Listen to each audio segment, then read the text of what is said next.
In this tutorial video, we're going to be looking at gradients in InDesign. If you want to check out this file, head over to my Patreon account. So there's a couple of different types of gradients. This gradient here on the top left-hand side goes from dark to light, and this is known as a linear gradient, and that's because it goes from one side to the other rather than the middle. The one over here on the right-hand side, it goes from the outside to the middle. That's known as a radial gradient. So we're going to create both of these, and we're also going to create this multicolored rainbow type gradient as well. To access the gradient and swatches panel, go up to Window, go to Color, go to Gradient and Swatches. Let's create a box using the Frame tool, and we're going to click on this box here within the gradient panel, and that will apply a simple gradient to our frame. What we can do now inside here is we've got a simple white to black gradient. Now we can have it white to black, or we can click reverse and it'll go from black to white. We can also change how intense it is, either white or black, by moving this slider. So further towards the white it'll be more black, and further towards the black it'll be more white.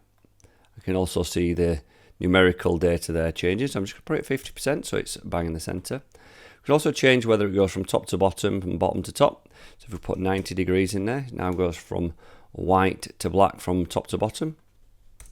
And if we want it to go to the center, we'll go to radial rather than linear, and the gradient goes into the center of the object. I'm just going to put it back to linear. So that's our really simple black to white gradient. Our next one we're going to do is the ellipse circle. So create a circle.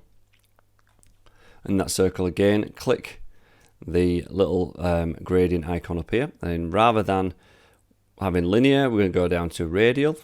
So now we've got our radial, so it goes into the center. Always works better in a circle. And we can choose how intense we want that to be. We can also then start to change the colors if we wish. To change the color, all we need to do is grab one of the colors in the swatches and put it on these little blocks. And we can change the colors.